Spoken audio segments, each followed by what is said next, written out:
가 있습니다. 여러분 모두 주의 은혜 가운데 승리하시기를 주의 이름으로 축원합니다. 인도네시아 수마트라에서 선교하던 몰간 목사님이라고 하는 분이 계십니다. 그런데 일화 중에 몰간 목사님이 인도네시아 수마트라 선교지에 부임하여서 선교를 시작하였습니다. 그러나 시간이 지나고 많은 노력을 기울였는데도 불구하고 주민들이 아무런 반응을 보이지 않았습니다. 그래서 2주간 작정하고 산에 올라가서 기도하기 시작했습니다. 그래서 기도를 마치고 산에서 내려오는데 이 몰간 목사님의 부인이 새파랗게 질려 있습니다. 사랑하는 딸이 풍토병에 열병으로 죽어가고 있기 때문에 그렇습니다. 그래서 그는 다시 딸을 위해서 기도하기 시작합니다. 하나님, 선교 사역을 위해서 이곳에 왔는데 딸에게 풍토병이 걸렸습니다. 치료해 주시지 않으면 어떻게 선교 사역을 이루겠습니까? 라고 하면서 하나님 앞에 기도하기 시작했습니다. 그런데 한밤중에 하나님의 음성이 몰간 목사님의 심령에 들렸습니다. 몰간아, 너는 죽어가는 내 딸 때문에 마음이 그렇게 아프냐?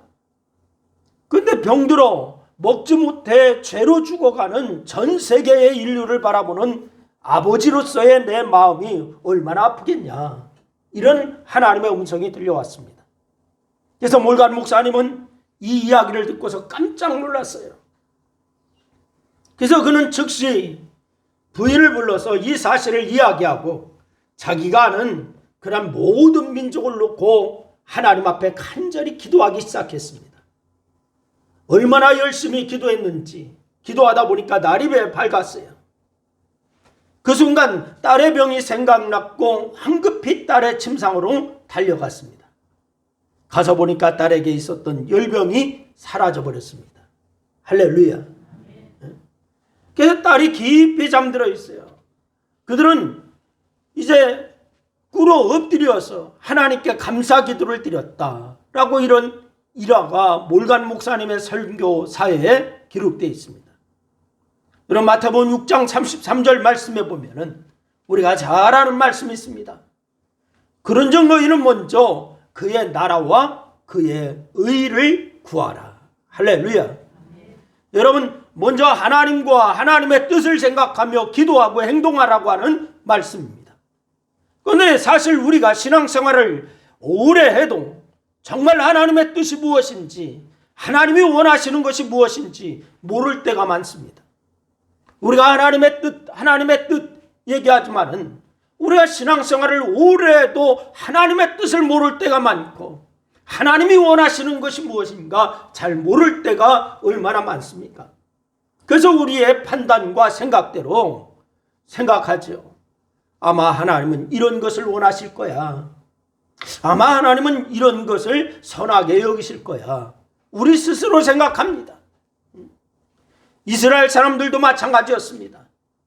주전 700년경에 남유다에서 사역하고 있었던 미가에게 하나님이 바로 이 선하게 여기시는 것, 하나님이 원하시는 것이 무엇인지 하나님께서 말씀하셨습니다. 당시 북이스라엘뿐만이 아니라 남유다까지 우상을 섬기는 사람들이 많이 있었습니다. 그런데 우상을 그렇게 섬기기는 하지만은 또 한편으로는 어떻게 하느냐, 하나님의 심판도 마음에 걸렸어요. 우상을 섬기면서 아이고 하나님께서 이제 노하시지는 않을까, 하나님의 심판이 있지 않을까, 이런 두려운 마음이 한편에 있었어요. 그래서 하나님도 두려웠어요. 그래서 오늘 본문 6절과 7절에 보면은 이런 이야기를 합니다. 우리 6절과 7절 한번 같이 다시 한번 읽겠습니다. 시작. 내가 무엇을 가지고 여호와 앞에 나가며 높으신 하나님께 경배할까? 내가 번제물로 1년 된 수송아지를 가지고 그 앞에 나아갈까? 여호와께서 천천의 수양이나 만말의 강물 같은 기름을 기뻐하실까? 내 허물을 위하여 내 맏아들을 내 영혼의 죄로 말미암아 내 몸에 열매를 드릴까? 도대체 무엇을 해야 하나님이 기뻐하시고 나의 죄를 용서하실까? 고민에 빠진 모습이에요. 하나님을 어떻게 하여야 기쁘시게 할까? 하나님이 기뻐하시는 것이 무엇일까? 고민에 빠졌어요. 그런데 이들이 하는 말을 들어보세요. 철저하게, 여러분 6절과 7절 말씀 보니까 철저하게 어떻게 했냐? 물질적입니다. 물질적. 어떻다고요? 어떻다고요? 물질적이라고요. 물질은 사람들의 제일 가치 있게 여기는 것이 물질이에요. 여러분 그때나 지금이나 물질 앞에서는 친구도 이웃도 없습니다. 형제 자매도 심지어 부모나 이제 부부나 이제 물질을 얻을 수 있다면은 친구, 이웃, 부부, 형제 자매 심지어 부모 자식간에도 포기할 수 있다라고 생각하는 것이 물질이에요. 물질이 주는 넉넉함이 이런 모든 것보다 위에 있다라고 생각을 하고 있어요. 그런데 그런 생각이 하나님께도 미치고 있다라고 하는 거예요. 하나님께도 그렇게 생각을 해요, 사람들이. 그래서 오늘 본문 6절과 7절 같은 이야기를 하는 겁니다. 그러나 하나님은 그것이 아니라고 말씀합니다. 그런 것을 하나님이 보시기에 선하고 아름다운 것이 아니다 라고 이야기합니다. 그러면 하나님이 원하시고 하나님이 선하시게 여기는 것은 무엇일까요? 하나님이 원하시고 하나님이 선하게 여기시는 것이 무엇일까? 첫째는 하나님이 선하게 여기시는 것은 정의를 행하는 것이다 라고 말씀하고 있습니다. 우리 다 같이 한번 따라합니다. 하나님께서 선하게 여기시는 것은 정의를 행하는 것이다. 여러분, 그럼 정의가 무엇일까요? 정의. 요즘 대선주자 정의에 대해서 얘기하다가 좀 어려운 가운데 있는 분 계세요. 여러분, 정의를 이야기할 때에 사람들은요, 미국의 하버드 대학에 마이클 샌델이라고 하는 사람이 쓴 정의란 무엇인가, 이 책을 생각하는 경향이 많아요. 이 정의란 무엇인가 라고 하는 이 책은요, 영미권에서는 바로 10만 권 정도 이제 팔린 책입니다. 10만 권이 아니라 1000만 권 정도 팔린 책입니다. 그래서 우리나라에서도 200만 권 이상이 팔렸다고 그래요. 정의란 무엇인가? 이 책이요. 여러분, 그럼 마이클 샌델, 이 책에서 정의를 뭐라고 정의했는가? 제가 봤어요. 이 책을 읽어보면 여러 가지 이야기를 하지만은 결국 정의는 없다. 이게 결론이에요. 정의는 있다, 없다? 없다. 이게 결론이요. 마이클 샌델. 그럼 왜 정의가 없을까? 사람에게 정의는 자기가 생각하는 정의이기 때문에 그래요. 자기가 생각하는 정의. 여러분, 그래서 샌델 교수는요, 모든 사람이 공감할 수 있는 정의를 찾아야 한다, 이렇게 얘기를 합니다. 그러나 그것은 불가능한 일이에요. 사람마다 다 자기가 생각하는 정의가 있습니다. 내가 생각하는 정의, 우리 권사님이 생각하는 정의, 안수 집사님이 생각하는 정의 다 달라요. 그 정의가 다릅니다. 그 이유는 뭐냐? 기준이 다르기 때문에 그래요. 뭐가 다르기 때문에? 기준이 다르기 때문에. 아니, 기준이 있기는 있습니다. 그런데 문제는 그 기준이 자기 자신이라는 데 있어요. 기준이 막 딱 정해진 기준이 있으면 괜찮은데 다 사람들은 기준을 누구 중심으로 생각해요? 자기 중심으로 생각해요. 그래서 자기 자신의 마음에 들면은 정이고 자기 자신의 마음에 안 들면은 옳지 않은 거예요. 사람들은 그렇게 생각하는 거예요. 그래서 정의도 아니고 옳은 일도 아니라고 생각합니다. 성경으로 돌아가서 사사시대를 보세요. 사사시대를 특징 짓는 말이 무엇이냐 하면은 사사기 21장 25절 말씀해 보니까 사사시대의 특징을 얘기합니다. 우리 한번 읽어봅니다. 다 같이 시작. 그때에 이스라엘에 왕이 없으므로 사람이 각기 자기의 소견에 옳은 대로 행하였더라. 어떻게 행한대요? 자기의 소견에 옳은 대로. 지 맘대로 한대요. 지 맘대로. 여러분, 왕이 없다는 말은 법이 없다는 말이에요. 법이 없다. 즉 기준이 없다 이 말이에요. 그래서 자기 마음대로 자기 생각에 오른 대로 그렇게 살았다는 거예요. 그러다 보니까 나라가 엉망이 되고 말았습니다. 그럼 디모데후서 3장 16절 말씀에 보면 뭐라고 얘기하나? 우리 다 같이 한번 읽습니다. 디모데후서 3장 16절 시작. 모든 성경은 하나님의 감동으로 된 것으로 교훈과 책망과 바르게 함과 의로 교육하기에 유익하니. 또 시편 119편 105절 다 같이 읽습니다. 시작. 주의 말씀은 내 발의 등이요 내 길의 빛이니이다. 할렐루야. 여러분, 성경은 우리에게 기준이 있다라고 얘기합니까? 없다고 얘기합니까? 있다라고 얘기하고 있어요. 이것이 바로 어떤 것이 기준이다? 하나님의 말씀이 기준이라는 거예요. 하나님의 말씀이 기준이다. 그런데 많은 사람들이 기준을 어디에 삼느냐? 자기 자신에 삼고 있습니다. 하나님의 말씀에 기준을 삼아야 하는데 자기 자신에게 기준을 삼고 있습니다. 자기의 뜻으로 삼고 있습니다. 그런데 성경은 육신의 생각은 뭐라고 얘기합니까? 사망이라고 얘기합니다. 로마서 8장 6절에 보니까 육신의 생각은 사망이다 라고 말씀합니다. 로마서 8장 7절 말씀에 이어서 말씀하기를 육신의 생각은 하나님과 원수가 되나니 이는 하나님의 법에 굴복하지 아니할 뿐 아니라 할 수도 없습니다 라고 이렇게 말씀하고 있습니다. 여러분, 육신의 생각, 내 중심의 생각 갖고는 하나님 앞에 순종할 수가 없다는 거예요. 하나님 앞에 순종할 수가 없다. 여러분, 자기의 생각을, 자기의 뜻을 기준으로 삼으면 안 된다는 거예요. 내 생각, 내 기준, 내 뜻, 이것이 기준이 되면 망한다는 거예요.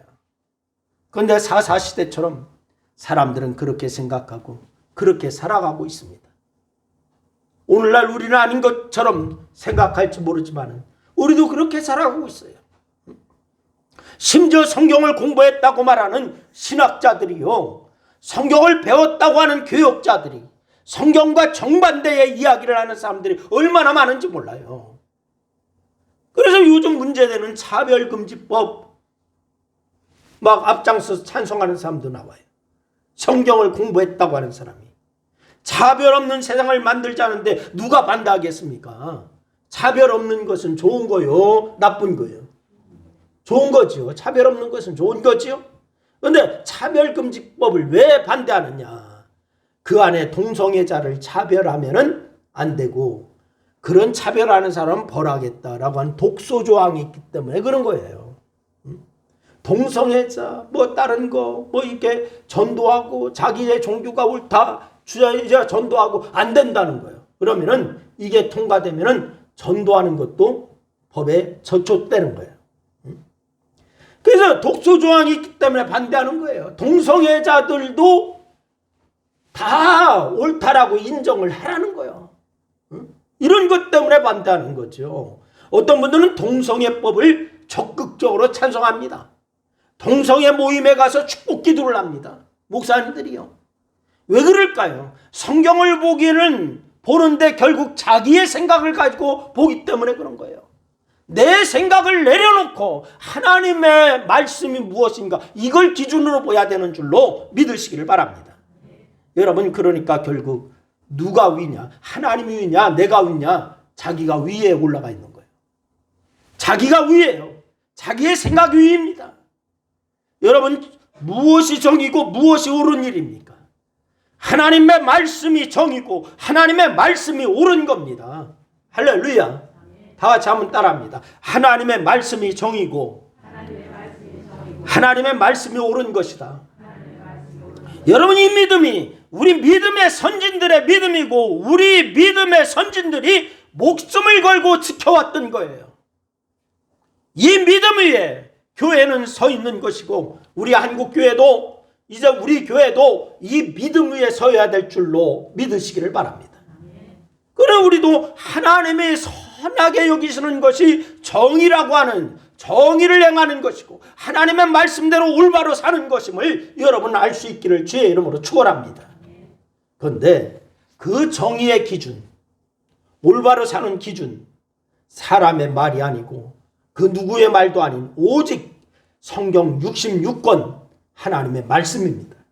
할렐루야. 하나님의 말씀대로 사는 사람을 찾아야 되는 거예요.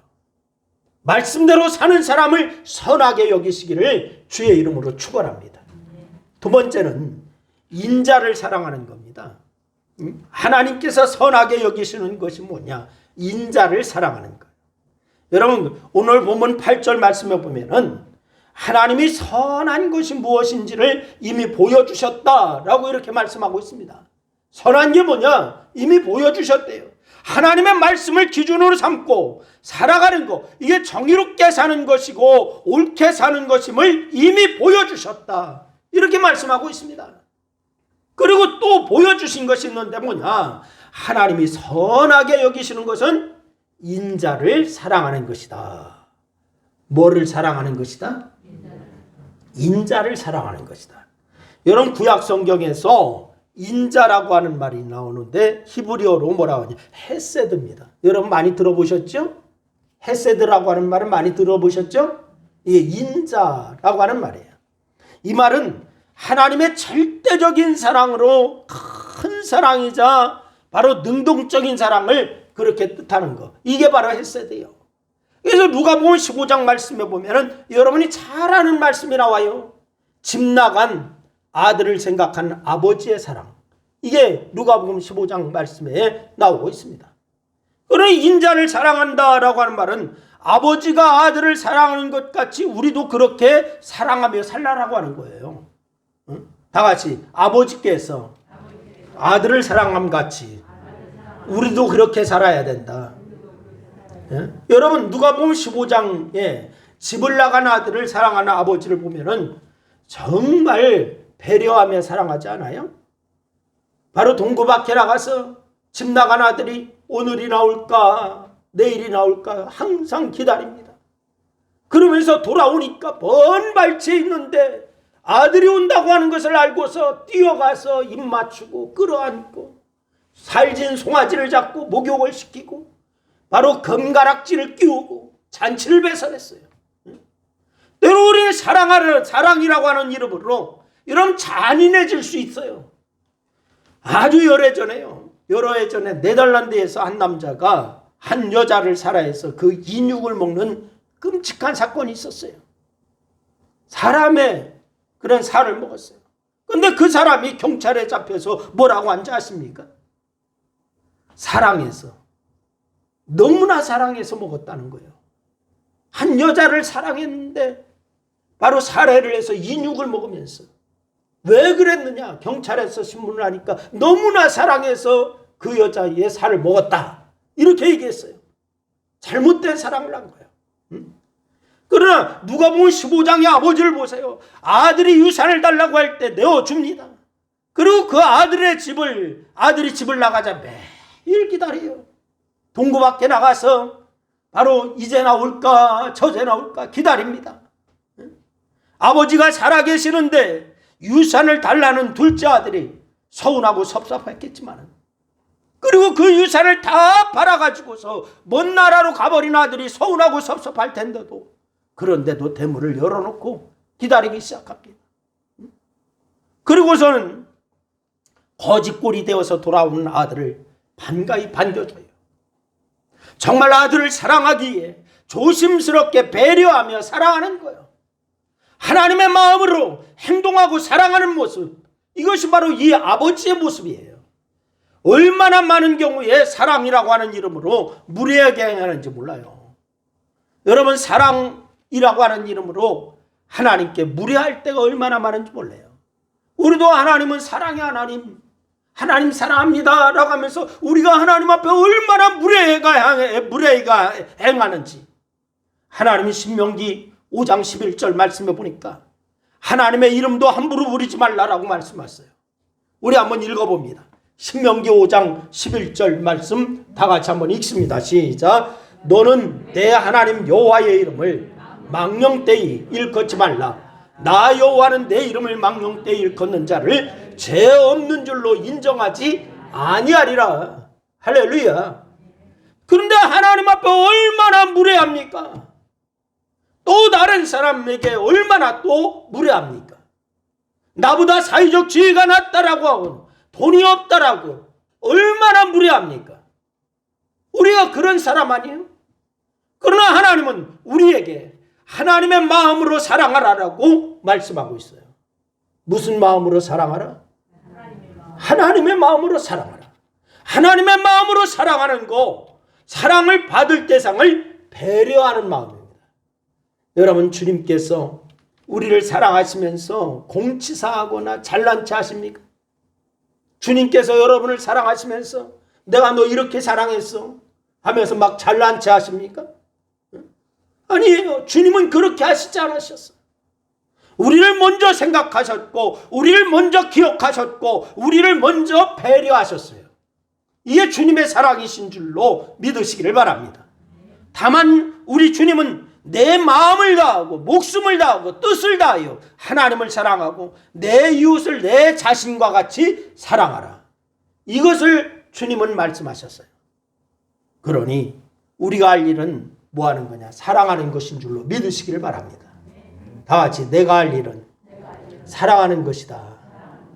여러분, 사랑하며 사는 것이 하나님이 선하게 여기시는 줄로 믿으시기를 바랍니다. 그래서 2022년 한 해 동안 하나님이 가장 원하시고 선하게 여기시는 게 뭐냐? 사랑하며 사는 거예요. 할렐루야. 세 번째는 겸손히 하나님과 행하는 겁니다. 여러분, 행할 때에 하나님과 함께 동행하는 역사가 있기를 주의 이름으로 축원합니다.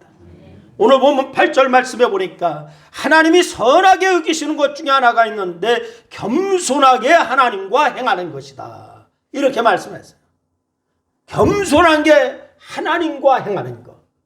여기에 중심이 되는 단어가 바로 겸손입니다.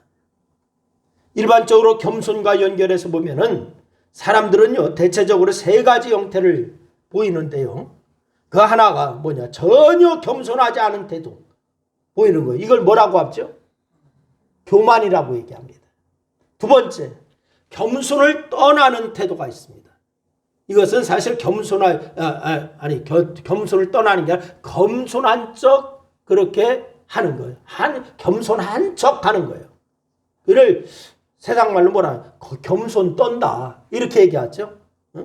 사실 겸손하지 않은데 겸손하게 보이려고 그렇게 가정하는 거예요. 가장. 그리고 세 번째, 바로 이 진짜 겸손한 태도 있습니다. 첫째는 겸손하지 않은 태도고, 두 번째는 겸손하지 않은데 겸손한 척하는 거고, 그리고 세 번째는 진짜 겸손한 거. 근데 이 진짜 겸손한 거, 주님은 우리에게 마태복음 11장 29절 말씀을 통해서 말씀해요. 나는 마음이 온유하고 겸손하니 나의 명예를 메고 내게 배우라. 이렇게 말씀하셨어요. 주님이 겸손하시다. 이게 주님 앞에 배워라. 이렇게 말씀하세요. 그럼 주님은 얼마나 겸손하실까요? 주님은 얼마만큼 겸손한가? 빌립보서 2장 6절로 8절 말씀해 보면은 나오는데 우리 다 같이 한번 읽겠습니다. 주님의 겸손 한번 읽습니다. 시작. 그는 근본 하나님의 본체시나 하나님과 동등됨을 취할 것으로 여기지 아니하시고 오히려 자기를 비워 종의 형체를 가지사 사람들과 같이 되셨고 사람의 모양으로 나타나사 자기를 낮추시고 죽기까지 복종하셨으니 곧 십자가에 죽으심이라. 주님의 겸손이 이겁니다. 여러분, 자기의 모든 것을 다 버리고 낮아지셨다는 거예요. 자기의 모든 것을 다 버리고 낮아지셨다. 어디까지 낮아지시느냐? 죽기까지 낮아지셨다. 어디까지 낮아지셨다고요? 어디까지요? 죽기까지. 겸손은 이런 거예요. 겸손은 자기의 자랑, 자기의 자만감, 자기의 자존심, 이런 모든 것을 다 버리고 내려놓는 거, 이게 겸손입니다. 자존심을 말하면은 이미 겸손하고는 거리가 먼 거예요. 내 자존심이 있지. 내 가오가 있지. 겸손하고 멀은 거예요. 많은 사람이 겸손을 말하지만은 진실로 겸손하지 못하는 이유가 무엇입니까? 겸손을 가장한 교만을 가지고 있기 때문에 그렇습니다. 제가 세 가지의 겸손을 얘기했는데 바로 전혀 겸손하지 않은 것. 두 번째, 겸손을 떨고 앉아 있는 것. 여러분, 여기에 포함되는 거예요. 진짜 겸손한 것이 아니라 겸손을 떨고 있기 때문에 그런 거예요. 그런 사람은 자기 안에 교만이 시퍼렇게 살아 있습니다. 나 교만해, 이런 사람보다 더한 거예요. 여러분, 다른 사람 앞에서는 겸손한 척하지만은 돌아서서는 자기의 자존심을 말합니다. 나를 뭘로 보고 나를 물로 보는 거요? 이러지요. 응? 그런 말 들어보셨어요? 안 들어보셨어요? 들어봤지요. 응? 나를 뭘로 봐? 나를 물로 봐? 이러죠. 이거 겸손하지 않은 거예요. 응? 여러분, 그래서 교만이 들통나는 겁니다. 근데 정말 겸손한 사람은 그렇지 않아요. 언제나 친절합니다. 언제나 남을 자신보다 귀하게 여깁니다. 다른 사람을 칭찬합니다. 다른 사람을 세우는 말을 합니다. 그리고 칭찬에 다른 사람을 앞세웁니다. 이 사람이 겸손한 사람이에요. 그런 사람이 겸손한 사람이고, 그런 겸손한 사람을 하나님이 찾으시고 선하게 여기시는 줄로 믿으시기를 바랍니다. 또한 그런 사람을 하나님은 어떡하냐? 높여주시는 줄로 믿으시기를 바랍니다. 얼마 전에 인터넷에서요, 서울의 어느 사회복지과 직원의 글을 제가 보았습니다. 공무원인데, 사회복지과 공무원인데, 이분이 인터넷에 이런 글을 썼어요. 어느 날 그분이 화상으로 얼굴이 일그러진 어떤 아주머니 가정을 그렇게 방문했답니다. 아주 얼굴이 막 일그러지고, 그래서 그 아주머니의 집을 방문했어요. 단칸방 안에 물건이라고는 밥상하고 장롱 뿌리고, 냄새는 참기 힘들 정도로 막 냄새 악취가 풍기고, 그 어렸을 때 화상으로 온몸이 막 일그러진, 그래 아빠는 술 먹고 때리기만 하고, 결국 견디다 못해서 집을 나와서 떠돌다가 시각장애인 남편과 결혼하게 되었답니다. 그때가 그녀에게 가장 행복한 시간이었지만은 그 남편인 그 시각장애인도 일찍 죽게 되었어요. 그래서 그 다음부터 그냥 구걸하면서 하루하루를 힘들게 살아가는 거예요. 화상으로 얼굴은 이그러져 있죠. 그리고 남편은 일찍 떠났지요. 생활에 힘듦이 있죠.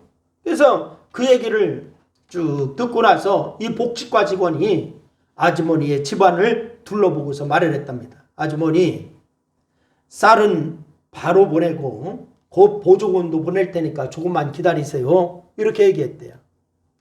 이제 시에서 이제 보조하는 게 있잖아요. 쌀도 보내주고 보조금도 보내주겠다. 이렇게 했대요. 그리고 일어나서 가려고 하는데 그 아주머니가 장롱에서 무엇인가 막 꺼내주었습니다. 묵직한 검은 비닐봉지인데 풀어보니까 100원짜리 동전이 가득 따라 있어요. 100원짜리 동전. 그래서 이 촌지는 아닐 텐데 무엇일까 하고 어리둥절해서 있는데 이분이 말을 하더랍니다. 내가 구걸하다가 1000원짜리가 들어오면 시력을 잃어가지고 가는 딸아이 수술비를 쓰고 500원짜리는 생활비로 쓰고 100원짜리는 힘들게 이렇게 모아놨습니다. 이렇게 얘기하더래요. 그러니까 지폐는 다 쓰고 500원짜리하고 100원짜리는 이제 구분되어서 500원짜리는 생활비로 쓰고 100원짜리는 모아놓은 거예요. 그래서 100원짜리를 힘든 이웃을 돕는 데 쓰기로 하고서 자기도 모아놓은 겁니다. 그래서 이 구청에 바로 이 사회복지과 직원에게 그것을 전달합니다. 많은 액수는 하지만 어려운 분을 위해서 써주세요 하면서 주었습니다. 안 받겠다고 하는데 꼭 가져가라고 해서 그것을 받아가지고서 집에 돌아와서 그 동전을 세기 시작합니다. 모두 세보니까 몇 개냐? 1006개였어요. 1006개. 돈을 재면서 손이 다 더러워졌어요. 여러분, 동전 하나하나 세다 보면 돈이 얼마나 더러워집니까? 그래서 이 복지과 직원이 손이 다 더러워졌어요. 그러나 그분이요, 이렇게 했었어요. 그 거룩한 더러움을 씻지 못하고 그 밤을 울면서 보냈다. 이렇게 했었어요. 손에 동전을 세면서 손이 다 더러워졌는데 거룩한 더러움이라고 썼더라고. 이 손을 씻지 못하고 밤새도록 울면서 보냈다.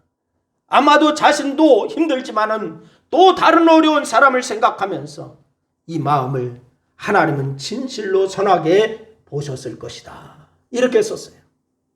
여러분, 우리의 자세도 이와 같아야 될 줄로 믿으시기를 바랍니다. 힘들고 어려운 시대를 살지만은 하나님이 선하게 여기신 것이 무엇인가? 이거 생각하며 살아야 될 줄로 믿으시기를 바랍니다. 여러분과 제가 하나님을 믿잖아요. 신앙생활하고 있잖아요. 그럼 정말 하나님이 선하게 보시는 것이 뭔가? 이거 생각하고 그렇게 생각하고 살아야 되고, 또한 그것이 성도의 삶의 자세라고 하는 사실을 잊지 마시기를 바랍니다. 올 2022년 한 해 동안 우리 신광교회 모든 성도들은 하나님이 선하게 여기는 것, 하나님이 기뻐하는 것이 무엇인가, 이것 찾아서 거기에 매진하여서 살 수 있는 우리 신광교회 모든 권속이 다 되기를 주님의 이름으로 축원합니다. 기도하겠습니다. 우리 한 2분 동안 말씀을 생각하면서 같이 기도하십니다. 같이 기도합니다. 아버지 하나님, 은혜와 사랑을 고맙고 감사합니다. 오늘도 주께서 우리에게 말씀 주셨습니다. 하나님이 선하게 여기시는 것이 무엇인가, 우리가 옳게 분별하여 알게 하시고, 아버지 하나님, 그 일에 우리가 헌신하고 그 일에 충성하고 그렇게 달려가는 그러한 역사가 있기에 부족함이 없도록 하나님 도와 주옵소서. 특별히 아버지 하나님, 우리가 아버지 하나님이여 우리의 마음을 앞장세우지 않게 하시고, 우리의 자존심을 앞장세우지 않게 하시고, 우리의 뜻대로 살지 않게 하시고, 하나님이 선하시게 여기시는 것, 하나님이 옳게 여기시는 것, 하나님이 아버지는 원하시는 그 뜻대로 살아나가는 아름다운 성도의 모습을 다 갖출 수 있도록 하나님이 역사하여 주셔서 주님 앞에 잘했다 칭찬받는 모습이 있기에 부족함이 없도록 하나님 도와 주시옵소서. 주께서 영광 받으시고 함께 하신 은혜를 감사합니다. 역사하심을 감사하고 예수님의 이름으로 기도했습니다. 아멘. 주 예수 내 맘에 들어와 계시는 변하여 새 사람 되고, 내가 들 찾음도 주 예수 내 맘에 오시, 주 예수 내 맘에 오시, 주 예수 내 맘에 오시,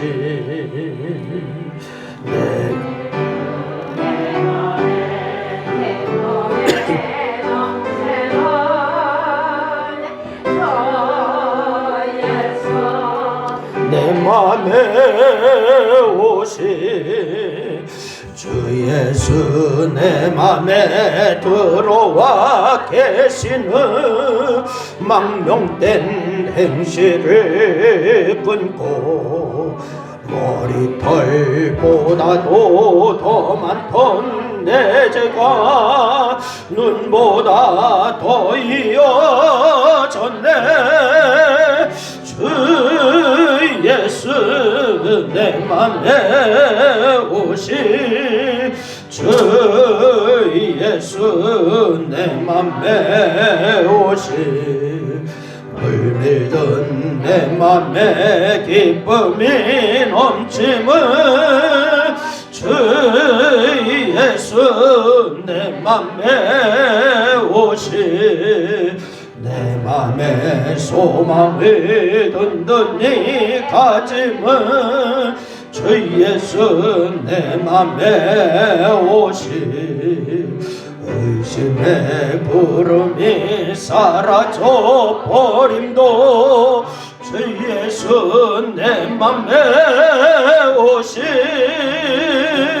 주 예수 내 맘에 오시, 주 예수 내 맘에 오시, 물밀던 내 맘에 기쁨이 넘치면, 주 예수 내 맘에 오시, 사망의 음침한 골짜기가 닦아 밝은 비 호련히 보고 하늘문 환하게 보임도 주 예수 내 맘에 오시 주 예수 내 맘에 오시 주 예수 내 맘에 오시 늙은 내 맘에 기쁨이 넘치면 주 예수 내 맘에 오시 내가 저 천성에 올라가 살기는 주 예수 내 맘에 오시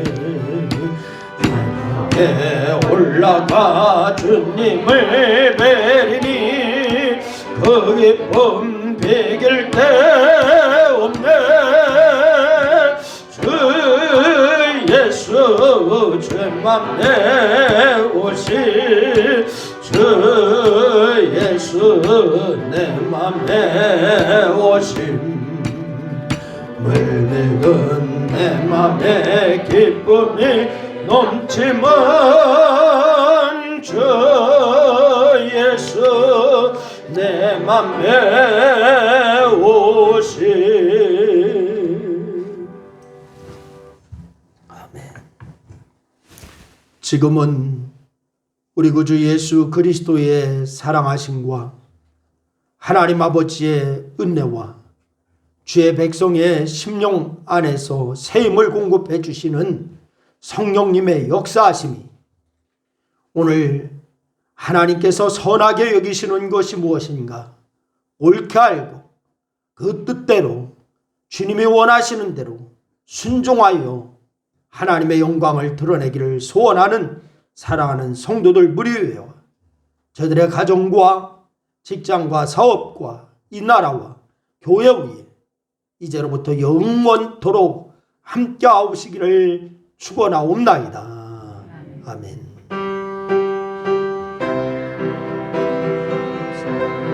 영광 받아 주옵소서.